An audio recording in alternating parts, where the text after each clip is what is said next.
as the fine people from New Zealand say, time to train legs. Let's go. Leg session number 2 for the week. Let's go and get it. I don't ever slow up, no I don't take shit. I got no love for the fakeness. If you wanna play tough and wanna hate this, I'll always show up and make a statement. I don't ever slow up, no I don't take shit. I got no love for the fakeness. If you wanna play tough and wanna hate this, I'll always show up and make a statement. Everything I do so instinctive and so passionate. Every word I move so descriptive like an adjective. I got a vendetta against people who patented being negative when you should be getting after it. I got facts over tracks, this and that. Spitting slow, spitting fast. I could roast, I could gas. Think I'm okay at last, but I don't know if that can erase all the past. And the pettiness, a reflection of the emptiness. Hilarious, you think you're worth my time, you're delirious. Mysterious, because you hide behind a fake exterior. Inferior, you know I'll always be a bit superior.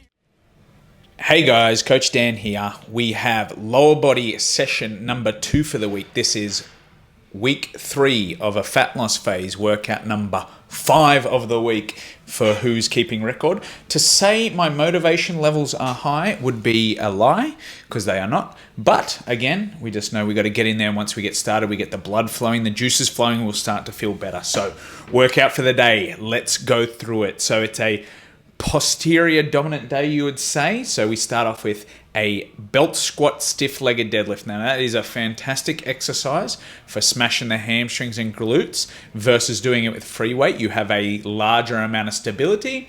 There is a change in resistance throughout the movement, which I find actually quite good and feels so far very, very effective. So because it's on a lever, it makes the weight that you lift look really heavy comparably to a free weight, but I'm all about the ego bolstering, if you know what I'm saying. Now, I will do after that a potentially, so I'm going to, on that belt squat as well, I want to do a belt squat calf raise. And I like that because it kind of unloads the spine. You don't have to put a Smith machine on your back. And efficiency-wise, it works quite well after doing the stiff-legged deadlift. But I don't want to be the greedy person who has to be on that machine for such a long period of time. So potentially I'll do that first, or potentially I'll do a rear foot elevated Smith machine split squat. That's how the New Zealand people call it as well. And that will be mostly biased towards the glutes, and I'll show you how we do that. Then we go a leg press, 45-degree plate-loaded leg press with the idea of really smashing the quads, a lot of depth, a lot of quad stretch. And then we work our way towards some of these machines. So lying hamstring curls, only a couple of sets. Again, just getting some extra volume for the hamstrings on this day. Machine adduction, smoking the adductors as well through a moderate rep range.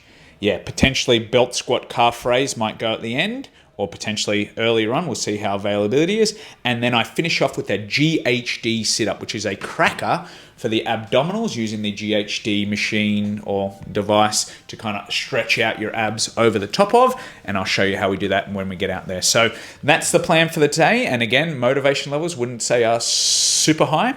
This can happen in a fat loss phase. So you just got to be willing to kind of get in there, get started, grind it out, do your best, even when you don't feel like it. Stay in routine. You don't always have to be, 10 out of 10 on the enthusiasm scale. You don't always have to love it. You have to have a reason that you're doing it, because otherwise when it gets hard, you might go missing, and we don't want you to go missing. We want you to crush it, right? Okay, with all that said, let's go to the belt squat on the RDL on the belt squat, or stiff-legged deadlift on the belt squat, and we'll go through that now.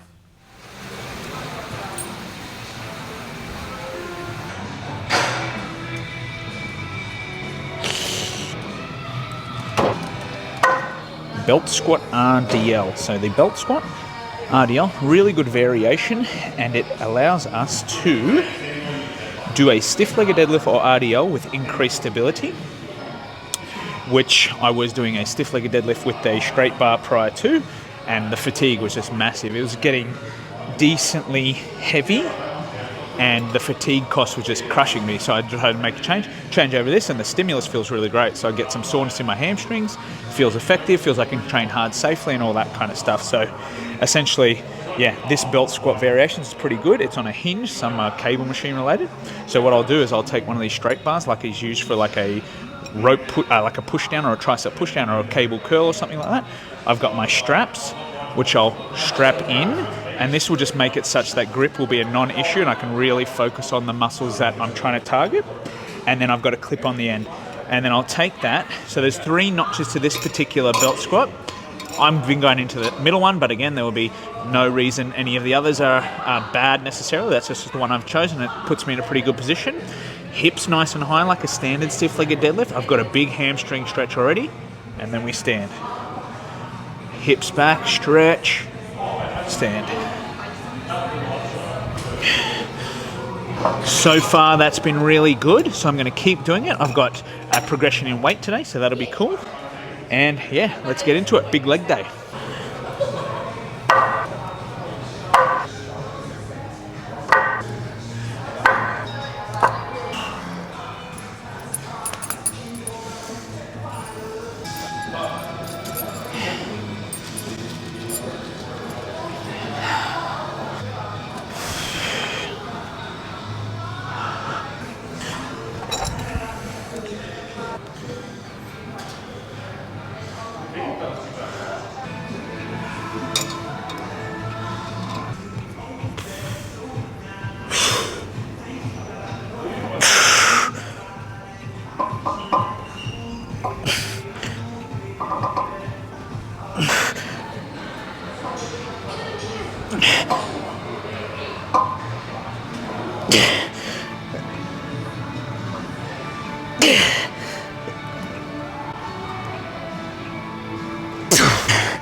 Okay, next up, rear foot elevated Smith machine split squat. So we take that stiff-legged deadlift at the beginning and we make that pretty hamstring dominant.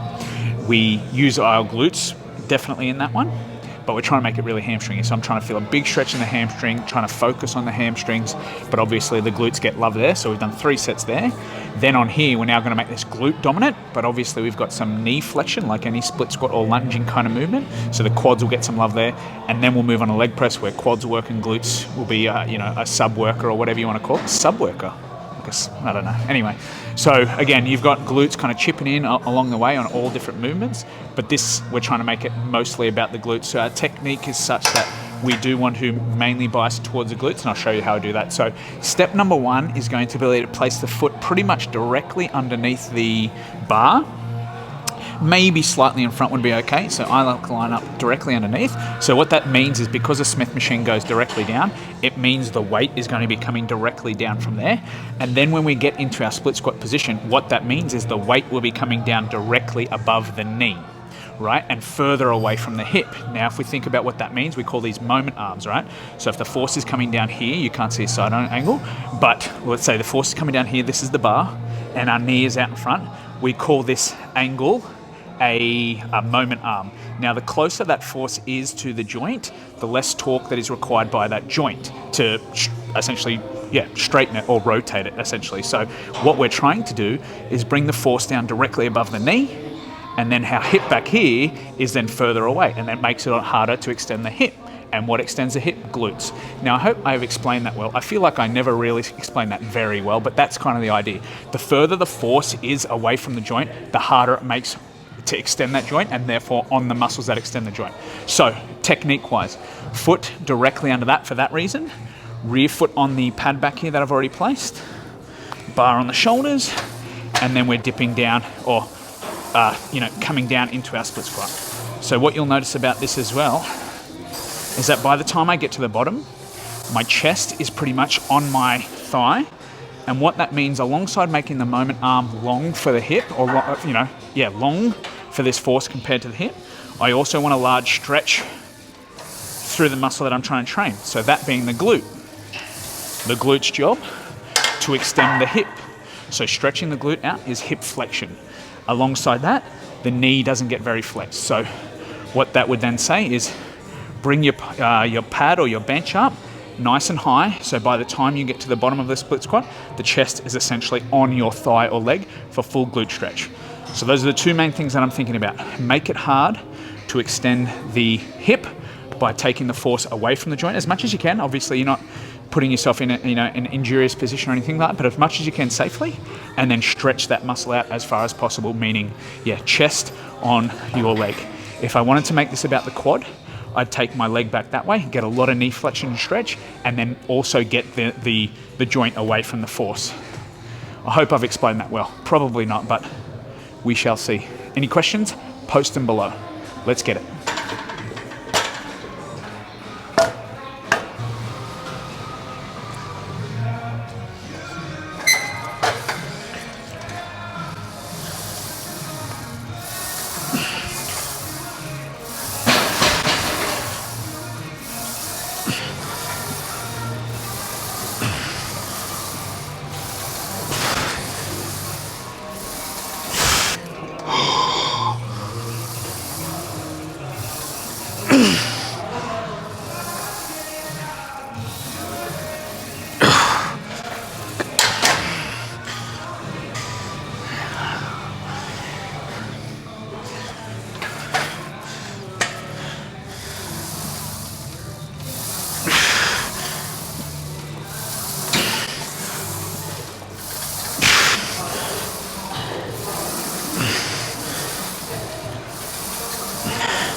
Alright, next up we're back on the belt squat. We're going to do our belt squat calf raises on here. So I had someone else wanting to use this machine, so I did my stiff leg deadlift, gone and done my split squats. Now we're back to the calf raise, but we left the weights there, and that's one of the main reasons I cry about doing this exercise, because you've got to bring weights from here to there, and I'm a bit lazy like that. So I like this because the weight essentially sits on your hips, and there's no bar on your back like a Smith machine or anything like that, so it feels quite good. And it feels effective, so that's a good thing. So essentially we'll take that notch there. There is a clip here, we'll clip in. We've got this handle, we're up, stretch down, raise under the toes, stretch down, raise under the toes. Bada bing, bada boom. 4 sets here. Yeah, 10 to 20 reps per set, but that's about it. Very good, this one. If you get the chance here, this kind of takes a lot of the load off your back or anything like that, which I'm a big fan of. All right, let's build it on up. Okay, quick little change of plan. Now, I'm going to do this as a superset. So I've got my calf raises there ready to go, warmed up. I'm also going to do my GHD sit-up on here as well, just back to back. So they're about like 3 or 4 meters away. So I'm going to do this, walk over there, do that, and so on and so forth to save myself a little bit of time. We call this a superset. So with the GHD sit-up, I like using the GHD because this curve kind of aligns with the lumbar back, and what that will help you do is stretch out the abs. If you do standard sit-ups on the ground, even sit-ups on here, depending on how you do it, it can be a lot of hip flexion, and I want this to be abdominals mainly. And abdominals job, or rectus abdominis job, is to take your, what do you call this, the bottom of your sternum and crunch it in towards the pelvis, basically. So you're pulling those 2 points. This here will help you take those 2 points away from one another, stretch out your abs, and then you just have to bring them together. So I bring this in pretty close. I don't know if this is set up all right, but we'll find out in a second here. So this nice and high, you're going to slide in, line up this pad with your lower back, and then round out over it to open up your abs, and then crunch up. Round out over, crunch up. So this is, one of the top abdominal exercises I do. I add a dumbbell now to it because I've gotten decent at it over time. So we will do that alongside that. So what are we going to do? Calf raises, sets of 10 to 20. Walk over here, do this for about 10 to 15 reps with our dumbbell. And then we're going to go back and back for 4 sets. So I do 4 of that, 4 of this. Save us a bit of time before we go on to other stuff. Normally I would do this stuff later on when I'm already kaput skis, because I still got to do the leg press and stuff like that. But yeah, I'm all about efficiency these days. All right, let's get started.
Oh, fuck.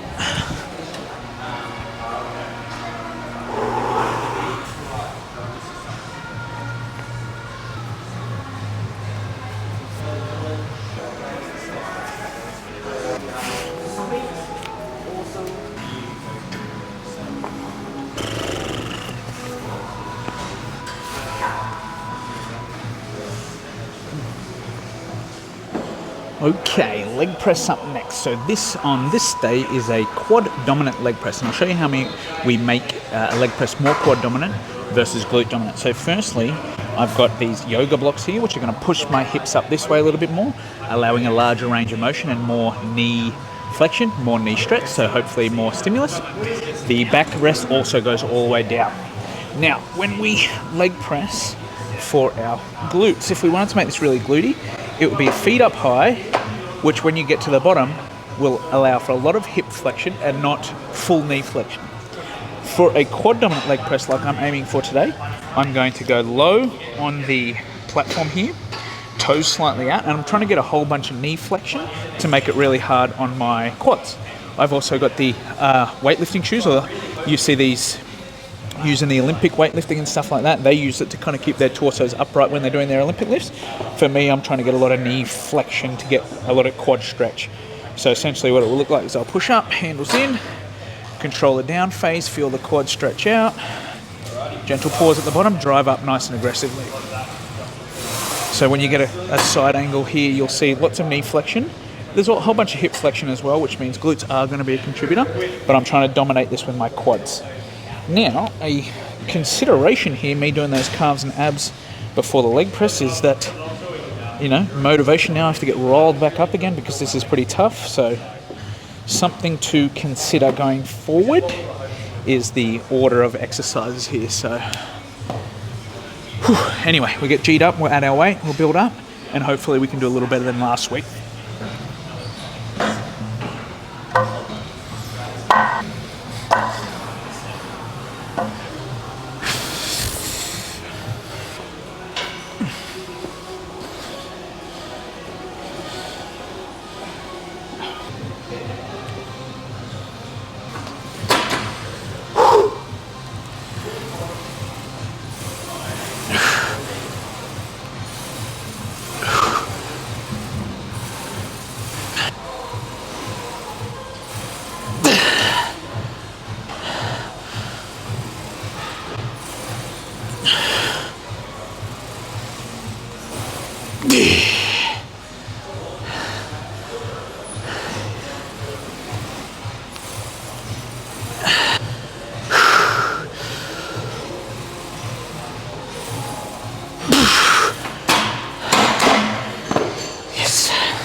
Alright, machine abduction and lying hamstring and curl.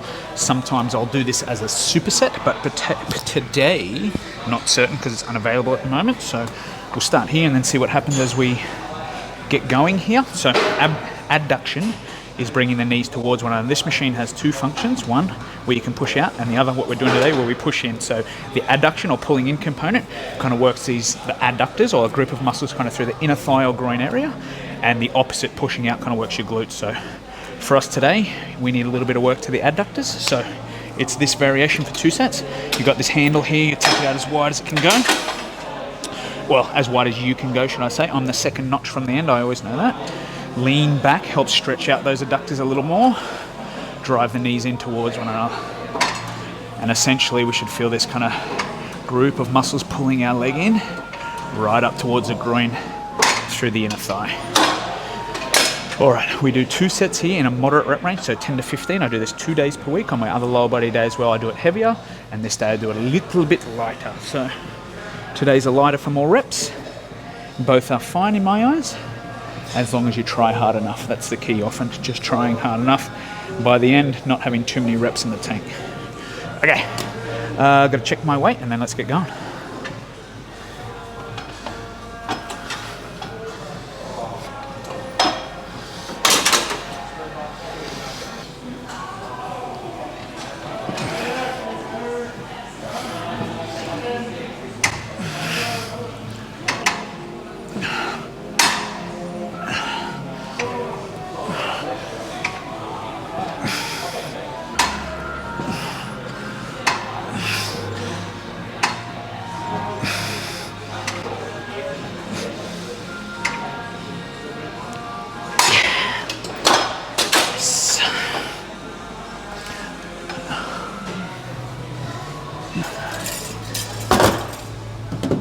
All right, lying hamstring curls to cap off the workout. Kind of midway to the, to the 3/4 of the way through this workout. I felt a bit shit, and now I've come good again. That is how she rolls sometimes. Motivations like this, but sometimes we have to stick like this. So you kind of got to do it when you don't want to do it as well, which is a tough pill to swallow. Or I don't feel like doing it, but you have a goal anyway. So you're going to do it if you really want that goal. That hurts, like to do something you don't want to do for the greater good. It's like we have to, the feeling that we're feeling now, like I don't want to do it, I don't feel motivated to do it, has to be outpowered by the perceived feeling of accomplishing your goal and getting to where you want to be. And it's hard because that's imagined, and the feeling that you're feeling now is real. You can feel it right now. So I've got to kind of go, let's envision what that is like and focus on that and how good that will feel when I accomplish that. And when I get little goals along the way, they'll all feed the beast to kind of get over the I don't want to do it now. Not easy, but again, we focus on a plan, we focus on routine and habit, and that kind of gets us a lot of the way done. All right, anyway, lying hamstring curl. Nothing too much to do it. Kind of come in here like such, lay down. So where we set that ankle pad, the pad down there to be the back of the ankle. We kind of lock in, forearms on this, hold on tight, get ready to brace tight. Heels come to the butt, control the way down, heels to the butt. Not too much to it other than that. Something to keep in mind with this one, people will try to throw their body into it to create momentum. Well, I think that's not really necessary. It's probably not going to harm you, but it's going to make you look stronger than you are. And you might start creating more and more and more momentum over time. Whereas if we just do it strictly, we know when we're getting better, it's because you're getting better. That's all for that one. So as far as today goes, we've done the stiff-legged deadlifts, trying to make those hamstringy. This is just to cap off that volume. When it comes to movements like that, because they're very fatiguing and heavy, heavy for me, it means that the weight, it's stressful, so it's quite fatiguing. So if I want a little bit extra work to my hamstrings, but not the same fatigue, I go for this. Or a seated version or something with less weight. All right, build it up, let's go.